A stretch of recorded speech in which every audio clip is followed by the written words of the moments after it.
그래서 사도행전의 말씀을 계속 강의하지 않고 오늘은 레위기의 말씀과 빌레몬스의 말씀을 가지고 제국을 우리는 형제라고 이렇게 정했습니다. 우리는 형제다. 옆에 사람에게 한번 얘기해보면 우리는 형제입니다.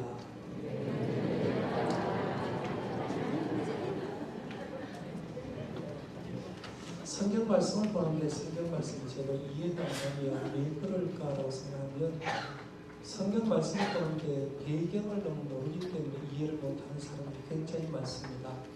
성경 말씀을 좀 이해하려고 하면 성경과 연관된 제국 얘기를 조금 알아야 성경은 이렇게 연관되었구나 볼 수 있는데요. 보통 성경과 5대 제국이라는 얘기를 많이 합니다. 책 제목도 성경과 5대 제국이라는 책 제목이 나오는데 저는 성경을 이해하기 위해서는 6대 제국에 대한 이해가 필요하다고 생각하는데 첫 번째는 이집트 제국을 여러분 좀 알아야 요셉 얘기를 하게 되고 430년 이집트 제국에서 종살이한 것을 이해를 하게 됩니다. 그래서 창세기의 말씀을 이해하려고 하면 이집트 제국의 얘기를 알아야 창세기 얘기, 출애굽기 얘기가 이해가 된다고 보게 됩니다. 그다음에 두 번째 제국 얘기하면 아수르 제국을 좀 알아야 됩니다. 이 아수르 제국은 북이스라엘과 굉장히 밀접한 연관이 있습니다. 이 아수르 제국이 북이스라엘 수도였던 사마리아 성을 공격하고 3년 만에 사마리아 성을 함락시켜줍니다.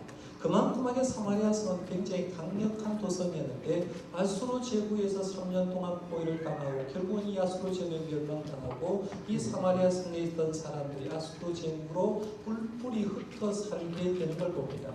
그 다음에 세 번째 제국이 바벨론 제국인데요. 이 바벨론 제국은 남유다와 밀접한 연관이 있습니다.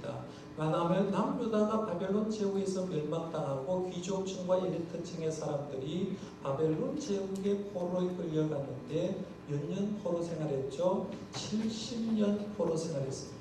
왜 70년 포로 생활했냐라고 물으면 이렇게 대답해야 됩니다. 이스라엘이 사사시대 왕정시대를 지키면서 안식일 제대로 안 지키고 안식년 제대로 안 지키고 그 희년을 제대로 안 지키는 걸 계산을 해보니까 70년이 나온 거예요. 그래서 하나님 앞에서 제대로 살지 못한 것을 바벨론 제국 치하에서 70년 포로 생활하면서 너희들이 하나님이 약속한 그 안식년 세월을 안 보냈기 때문에 70년 세월을 포로 생활하면서 하나님의 말씀대로 사는 훈련을 시키는 것이 바벨론 제국이라고 볼 수 있죠. 그 다음에 등장하는 게 이제 헬라 제국입니다. 중간기의 역사를 알려고 하면 이 헬라 제국을 알고 해야 되고요. 그럼 신약 성경을 제대로 알려고 하면 로마 제국에 대해서 알아야 됩니다. 그러니까 로마 제국을 알고 신약 성경을 봐야 신약 성경이 이렇게 내용이 보내구나 볼 수 있는데요. 제가 성경에 관련된 6대 제국, 이집트 제국을 빼면 왜 빼냐 하면 이집트는 아직도 완성된 하나님의 나라 이스라엘 백성이 안 되었기 때문에 뺀다고 하면 5대 제국이 되는데 이 제국과 관련돼서 여러분 꼭 아셔야 될 게 뭐냐면 제국에는 세 가지 공통점이 있습니다. 특징이 있는데 첫 번째 제국은 물질주의라는 특징이 있습니다. 쉽게 말하면 이런 거예요. 가진 것에 만족하지 못하고 계속해서 가지려고 하는 욕심이 있으면 물질주의인데 이게 제국의 특징이라는 거죠. 지금도 우리 전 세계를 움직이는 미국과 중국이 싸우는 이유가 뭡니까? 제국인데 제국이 자기 나라만 이익을 취해야 되는데 자기 나라의 권리를 빼앗기니까 자기 나라 더 가지려고 노력하잖아요. 미국과 같은 나라 얼마나 잘 삽니까? 그런데도 불구하고 자국 중심으로 물질 문명을 더 가지려고 하는데 이게 제국주의의 한 특징이라고 볼 수 있는데요. 제국주의는 첫 번째로 물질주의입니다. 두 번째 특징은 뭐냐면 공성전입니다. 이 공성전이라는 말은 여러분 처음 들어왔는 사람이 알 겁니다. 공격해서 성을 빼앗는 전쟁을 한다는 의미입니다. 우리가 물질주의가 싹 되면 우리나라에 있는 것만 만족하지 못하고 힘이 약한 나라를 공격해서 성을 공격하고 전쟁에서 그 나라를 빼앗는 거죠. 그러니까 이 바벨론 제국이 남유다를 공격하고 아수르 제국이 북이스라엘을 공격하는 이유는 뭐냐면 물질주의를 채우기 위해서 공격하는 거죠. 그래서 북이스라엘은 3년 만에 멸망시키고 남유다는 1년 6개월 만에 멸망시키는 것을 보게 되는 이게 제국의 특징이라는 거예요. 그 다음에 세 번째는 공성전을 하게 되면 거기에는 모든 것들을 노력으로 노력하게 되고 사람은 노예를 만드는 거죠. 여자들과 어린아이들과 힘없는 사람은 노예를 만드는데 제국의 세 번째 특징이 이제 노예였다 하는 걸 보게 됩니다. 그러나 성경 말씀을 주변으로 이렇게 보면 항상 이스라엘 근동 지방으로 이렇게 제국이 형성되고 물질주의와 공산정과 노예제도에 빠진 사람들이 결국에는 이스라엘을 힘들게 하는 것을 보게 되는데요. 그러면 노예제도뿐만 조금 더 한번 생각해 보면 이런 겁니다. 로마 시대의 노예제도를 보면 노예는 주인의 재산이었던 걸 봅니다. 노예는 첫 번째로 주인의 재산이었고 두 번째는 노예를 처형해도 주인은 처벌받지 않습니다. 방송팀에서 빨리 좀 넘겨주세요. 주인은 처벌받지 않아요. 사람이 죽으면 사람이 처벌당해야 되는데 우리 집에 있는 노예 한 사람 죽여가지고 주인이 절대로 처벌받지 않습니다. 왜냐하면 내 주머니에 있는 돈 내가 쓴다고 해서 누가 뭐라 하지 않지 않습니까? 그러니까 노예는 주인의 재산인 거예요. 자기 주머니에 돈이 많으면 많으면서 좋을 것처럼 자기 주머니에 있는 노예도 재산이었는데 그 주머니에 있는 노예 한 사람 내가 쓴다고 해서 죽인다고 해서 처벌받을 일이 없다는 거죠. 그렇게 노예는 생각하는 거예요. 그 다음에 노예에는 로마 시대에 어떤 종류의 노예가 있었느냐 하면 가정 노예가 있고 농장에서 일하는 노예가 있고요. 채석장에서 보석을 캐는 노예가 있고 검투사들 싸우는 노예가 있었다는 거죠. 그래서 전반에 걸쳐서 노예가 굉장히 많았는데 만약 생각해 보는 것이 오늘 농장을 잘했던 초등부에게 제가 물어보는 거예요. 대연이 노예가 내가 노예인데 주인에게 대항하면 어떻게 될까요? 주인이 어떻게 합니까? 맞을까요? 때릴까요? 주인에게 대항하거나 주인의 세력에 반항하게 되면 그 당시에 어떻게 했는가를 여러분 잘 알아야 됩니다. BC 73년에 로마 지역에서 진짜 이런 일이 있었어요. 노예들이 합세를 해가지고 주인에게 대항한 적이 있습니다. 합세했던 그 노예 반란을 주도했던 사람이 스파르타쿠스라는 사람 아마 들어보셨을지 모릅니다. 이 스파르타쿠스는 검투사였어요. 검투하는 노예였습니다. 검투하는 노예였는데 자기가 검투하면서 노예 생활했는데 주인이 하는 것이 못마땅하니까 검투하는 노예 74명의 검투사를 이끌고 우리는 노예 못하겠다는 거예요. 그래서 그 노예를 안 하고 탈출을 해버린 거예요. 탈출하니까 로마 지역에서 큰일 났습니다. 3,000명의 토벌대를 보내서 74명의 이 검투 노예들을 점령하려고 하는데 그 순간 74명의 검투 노예들은 인근의 농장에도 아까 저 했죠. 농장에 뭐가 있다고 했어요. 농장 노예가 있다고 했잖아요. 농장 노예들과 합세를 해버리는 거예요. 그래서 74명으로 시작되는데 노예가 얼마 정도가 되느냐면 10만 명의 노예가 데모를 하는 거죠. 10만 명의 노예가 우리는 노예 생활하기 싫다라고 해서 데모를 하는데 로마 제국을 향해 3년여간 계속해서 전투를 하는데 10만 명의 사람이니까 로마 제국에서도 감당을 못하는 거예요. 3년 동안 그 노예를 정하지 못하고 지지부진하게 계속해서 가는데 3년 정도 되었을 때 크라수스라는 한 사람이 등장하는데 이 사람은 대단한 부자였다고 합니다. 대단한 부자였는데 당시 로마 제국에서 인정받으려고 하면 군의 어떤 봉사를 하거나 나라의 군의 어떤 역할을 해야 되는데 그것을 하지 못해서 크라수스가 그러면 저 10만 명의 노예를 내가 앞으로 나가가지고 한번 점령하고 그 사람들을 노예를 무찌르겠다라고 얘기를 하면서 로마 군단 8개 군단을 이끌고 이 크라수가 나가서 10만 명의 노예 부대하고 싸우게 되는데 누가 이겼을까요? 크라수스가 이겼습니다. 점령했습니다. 원로원에서 인정해주는 사람이 됐습니다. 그런데 그 노예 전쟁 10만 명 가운데 살아남은 사람이 6천 명이 있었거든요. 6천 명을 로마에서 어떻게 할까 생각하다가 우리가 서울에 가면 큰 길이 있잖아요. 이 로마에는 아피오 과도라고 얘기하는데 이 아피오 과도를 중심에서 전차가 가는 길이 있고 인도가 그 옆에 있었는데 그 인도 옆에다가 한쪽 줄에 3,000명, 한쪽 줄에 3,000명 십자가를 쫙 세워놓는 십자가를 세워서 3,000명을 이쪽 편에서 십자가 힘을 하는 1m 간격으로 3,000명을 세우고 양쪽에 1m 그 편에서 또 3,000명을 세우고 6,000명을 십자가에 달았어요.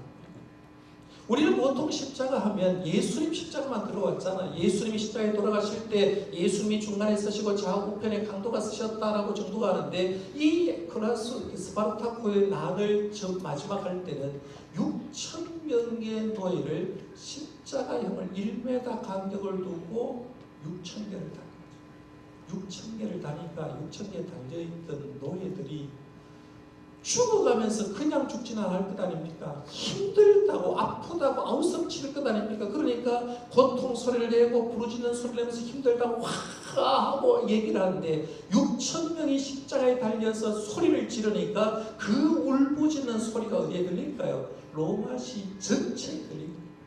로마시에 있는 사람이, 특별히 로마시에서 노예생활을 하고 있는 사람이 종이 주인에게 반란을 일으키면, 종이 주인에게 쿠데타를 일으키면 결국에는 저렇게 십자가형을 당해서 죽는다라는 것을 뼈저리게 깨닫게 된 사건이 이 스파르타쿠스의 난이었다는 거죠. 그래서 6,000명의 사람을 십자가에 달에서 죽여버립니다. 이런 반란 사건이 서기 61년에 또 하나 일어나는데요. 당시에 로마는 네로 황제, 아주 무서웠던 네로 황제가 통치하고 있었는데 그때 로마의 행정장은 세쿤투스라는 사람이 있는데 이 세쿤투스가 로마의 행정장관이니까 굉장히 위치에 있는 권력이 있는데 자기 집에 있는 노예 한 사람에 의해서 피살이 됐습니다.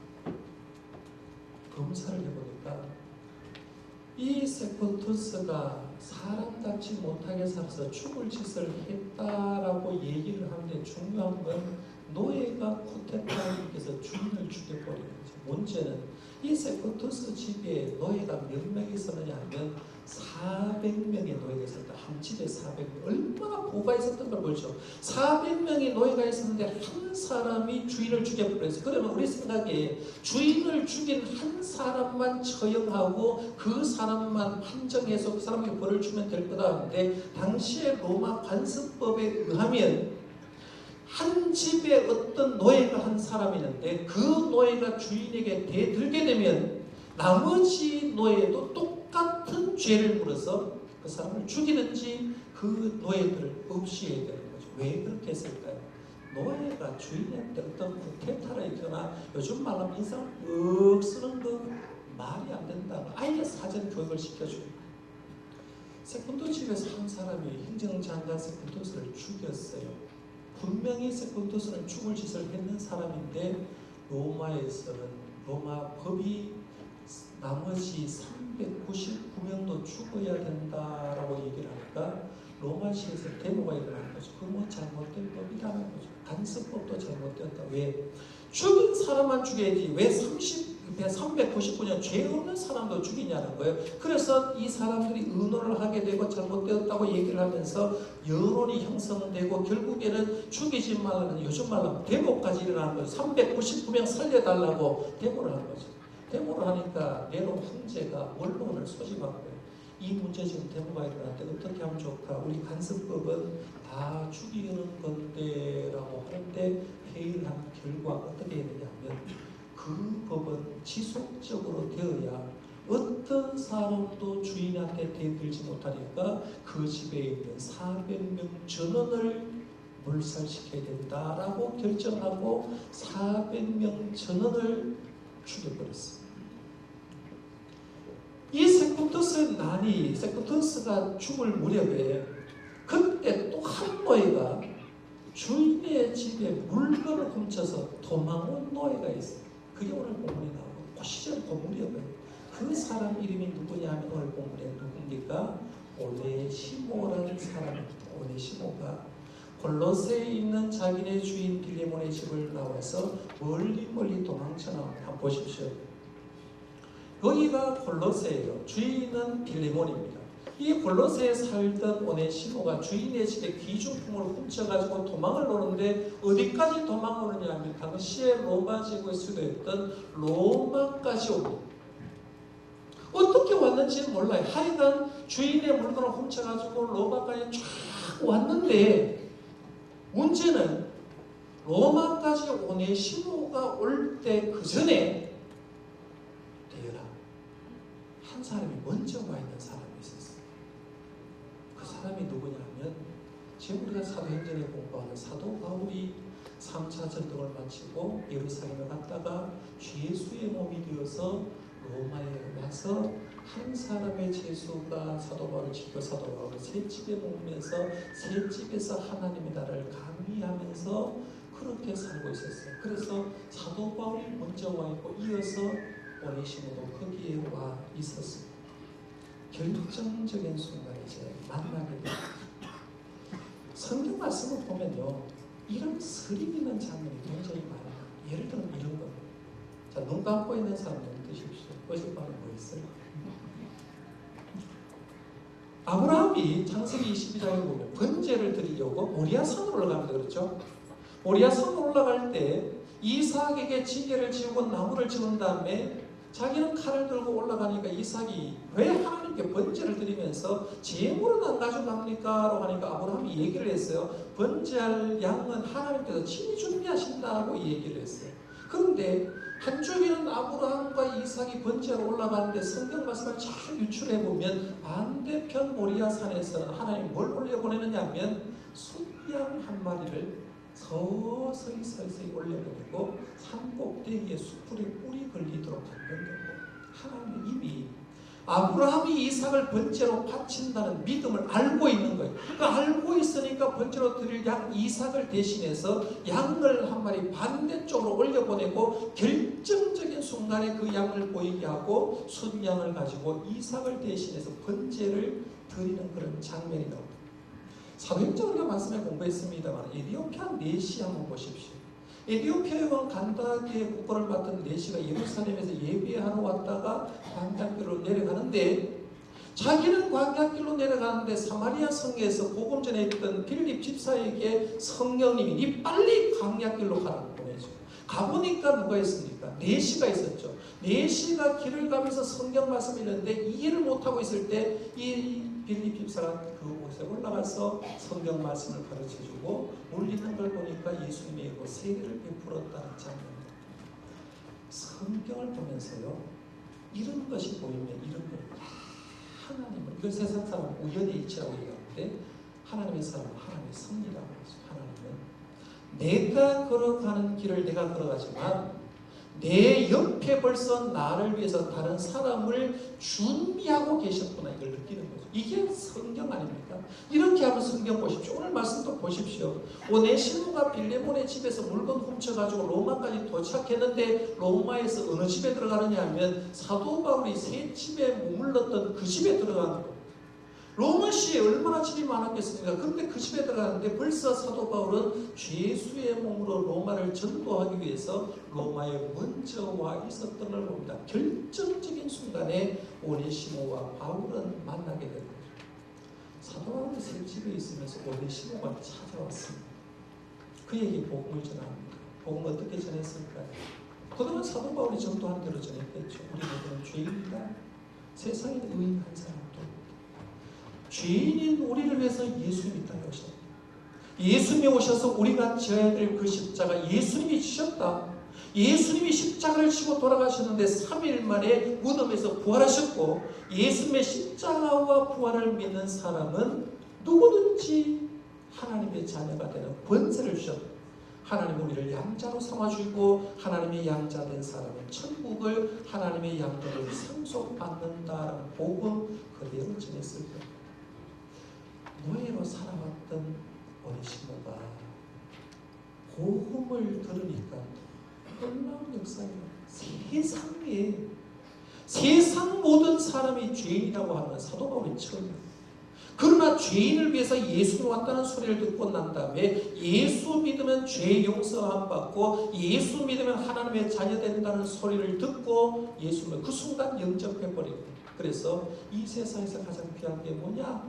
예수님이구나. 그리고 가장 귀한 사람은 누구냐? 예수님을 전하고 있는 사도 바울이 가장 귀하다고 생각하고 그 자리에서 머물면서 사도 바울을 수종하는 일, 도와주는 일을 했다 하는 걸 보게 됩니다. 사도 바울이 오네시모가 변화되는 걸 보면서 야, 얘가 예수를 믿고 변하는 건 좋은데 아직도 빌레몬은 주인은 주인대로, 오네시모는 오네시모대로 뭔가 해결되지 않는 게 있잖아요. 그래서 이것을 해결해 주려고 오네시모의 주인이었던 빌레몬에게 편지를 쓰게 되는 게 오늘 읽은 빌레몬서. 빌레몬서를 정리하면 이렇게 정리할 수가 있어요. 빌레몬서는 예수 믿는 바울이 예수를 믿는 빌레몬에게 예수를 믿는 오네시모를 용서하고 형제로 받아달라고 쓴 편지가 빌레몬서입니다. 빌레몬서는 예수 믿는 바울이 예수 믿는 빌레몬에게 예수를 믿는 오네시모를 드디어 종으로서 주고받당하지만 이 사람 용서하고 형제로 받아달라고 쓴 편지가 이 빌레몬서입니다. 이 편지를 쭉 쓴 다음에 이 편지를 누구 편에 보냈냐 하면 두기고 편에 보내면 보십시오. 로마에서 편지를 써서 이 빌레몬서를 두기고 편에 보내서 네가 가서 골로새에 있는 빌레몬에게 좀 전해달라고 얘기하면서 함께 동행을 누가 시켰느냐 하면 오네시모를 동행을 시킨 거예요. 네 가서 이 편지와 함께 주인과 함께 그동안 쌓였던 해결하지 못한 걸 해결하고 와라라고 보내준 그 편지 중에 일부를 읽어드렸습니다. 다시 한번 사도 바울이 빌레몬을 생각하면서 쓴 편지를 제가 한번 읽어드릴 테니까요. 여러분 한번 잘 들어보십시오. 이러므로 내가 그리스도 안에서 아주 담대하게 내게 마땅한 일로 명할 수도 있으나 도리어 사랑으로서 간구하노라. 나이가 많은 나 바울은 지금 또 예수 그리스도를 위하여 갇힌 자 되어 갇힌 중에서 낳은 아들 오네시모를 위하여 내게 간구하며 그가 전에는 내게 무익하였으나 이제는 나와 내게 유익함으로 내게 그를 돌려보내노니 그는 내 신복이라. 그를 내게 머물게 있게 하여 내 복음을 위하여 갇힌 중에서 내 대신 나를 섬기게 하고자 하노. 다만 내 승낙이 없이는 내가 아무것도 하기를 원하지 아니하노니 이는 너의 선한 일이 억지같이 되지 아니하고 자유로 되게 하려 함이라. 아마 그가 잠시 떠나게 된 것은 너로 하여금 그를 영원히 두게 함이리니 이후로는 종과 같이 대하지 아니하고 종기상으로 곧 사랑받는 형제로 둘 자라. 내게 특별히 그러하거든 하물며 육신과 주 안에서 상관된 내게는. 그러므로 네가 나를 동력자로 알지인데 그를 영접하기를 내게 하듯하고 그가 만일 내게 불의를 하였거나 내게 빚진 것이 있으면 그것을 내 앞으로 계산하라. 나 바울이 친필로 쓰노니 내가 갚으려니와 내가 이외에 내 자신이 내게 빚진 것은 내가 말하지 아니하노라. 오 형제여, 나로 주 안에서 너로 말미암아 기쁨을 얻게 하고 내 마음이 그리스도 안에서 평안하게 하라. 나는 내가 순종한 것을 확신함으로 내게 썼노니 내가 말한 것보다 더 행할 줄을 아노라. 오직 너는 나를 위하여 숙소를 마련하라. 너희 기도로 내가 너희에게 나아갈 수 있기를 바라노라. 짧은 편지인데요. 내용을 읽어보면 내가 너희에게 명령할 수 있지만 동력자로 알아서 이 오네시모를 주의 종 형제로 받아들였으면 좋겠다라고 얘기합니다. 빌레몬의 종 오네시모는 이름의 뜻이 유용한 이런 뜻이에요. 쉽게 말하면 쓸모 있는 사람이라는 뜻입니다. 오네시모는 유용한 쓸모 있는 사람이라는 뜻인데 이 유용한 사람이 빌레몬의 집에서 주인의 물건을 훔쳐서 도망하는 딱 순간에 어떤 사람이 되느냐면 자신에게도 쓸모없는 사람, 빌레몬에게도 쓸모없는 사람입니다. 로마 제국에도 쓸모없는 무익한 종이 되어버린 거예요. 유용한 종이 무익한 종이 되는데 그에게 기다리는 건 오직 하나, 죽음뿐이었어요.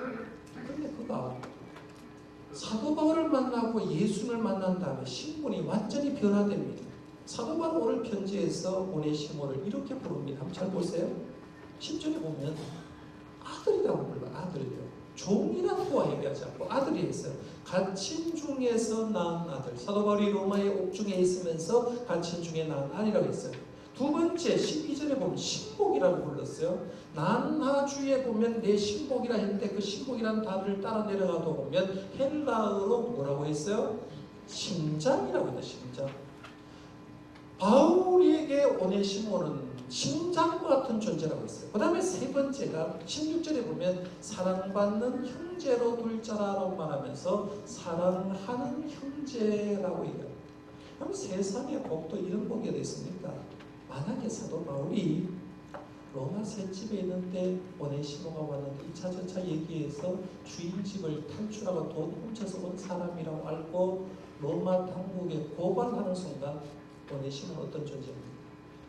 그대로 죽어야 되죠. 그대로 죽을 존재. 죽을 인생이 예수를 믿음으로 아들이 되고 죽을 인생이 심장과 같은 존재가 되고 죽을 인생이 형제라는 소리를 들으니까 오네시모는요, 이런 복이 어디 있습니까? 이런 복을 받은 거예요. 사도 바울은 자신에게도 이런 귀한 존재가 오네시모니까 빌레몬 주인에게도 얘기를 하면서 이 귀한 존재 오네시모를 용서해주고 복을 위해서 오네시모가 사역할 수 있도록 해달라고 부탁합니다. 그러나 잘 생각해봐요. 사도 바울이 편지를 썼어요. 그 편지가 무슨 편지요? 빌레몬서죠. 누구를 통해서 보냈다고 했습니까? 두기고 편으로 보냈고 그와 함께 오네시모도 함께 골로새로 왔다고 했습니다. 빌레몬은 골로새 교회의 유력한 지도자였는데 만약에 두기고가 편지를 가져오고 오네시모가 함께 왔을 때 어떤 반응을 보였어요? 여기에 영화로 말하면 크리스마스 장면이죠. 도도도 하고 드럼을 치면서 어떻게 됐을까 막 이런 생각이 들잖아요. 오네시모 입장에도 두근두근두근두근 했을 거죠. 왜냐하면 주인이 예수 믿는 사람이지만 신앙은 신앙이고 현실은 현실이지라고 하면서 니까지 종이 어떻게 내 물건 훔쳐가고 도망갈 수 있어? 라고 하면서 그 자리에서 죽여도 주인의 재산이 하나 없는 거 괜찮다고 얘기했습니다. 그럴 수도 있으니까 오네시모는 두근두근 그랬습니다. 두기고도 편지를 졌다라고 편지를 읽는 사도 바울을 보면서 과연 오네시모를 어떻게 대할까라고 굉장히 걱정했을 겁니다. 그런데 결과는 사도 바울이 빌레몬을 믿은 것처럼 빌레몬은 오네시모를 형제로 받아들이게 됩니다. 오네시모를 형제로 받아들이는 건 네 사람의 합작품이라고 볼 수 있는데 하나는 바울이죠. 하나는 두기고입니다. 하나는 빌레몬이고 하나는 오네시모 자신인데 이 네 사람이 이룬 기적과 같은 작품이 뭐냐면 종에서 형제로 바뀌어지는 그런 기적과 같은 역사라는 거죠. 아마 사도 바울이 보낸 편지를 빌레몬이 받기 전에 이미 소문을 들어서 빌레몬을 용서했는지 모릅니다. 그러나 분명한 것은 사도 바울이 보낸 편지를 빌레몬이 받고 오네시모를 용서했다는 거죠. 그러니까 이제 오네시모는 도망자이고 종인 오네시모에서 예수님을 함께 믿는 형제 오네시모가 되고 그의 이름을 찾아온 거죠. 나는 유용한 사람, 나는 쓸모있는 사람, 그런데 쓸모없는 사람 되었다가 예수 믿음으로 통해서 사도 바울에게 유용한 사람, 쓸모있는 사람으로 변화되는 거죠. 이게 무슨 의미냐면 복음의 힘. 복음의 힘을 정리하면 이렇게 할 수 있죠. 오늘 말씀을 가지고 복음의 힘을 정리하면 복음은 너희를 형제로 만드는 힘이 있는 줄 믿으시길 바랍니다. 복음은 뭐냐라고 했을 때 복음은 죽음 마땅한 자를 주님의 일을 위해서 쓸모있는 사람으로 만드는 게 복음이라고. 이게 복음이라고.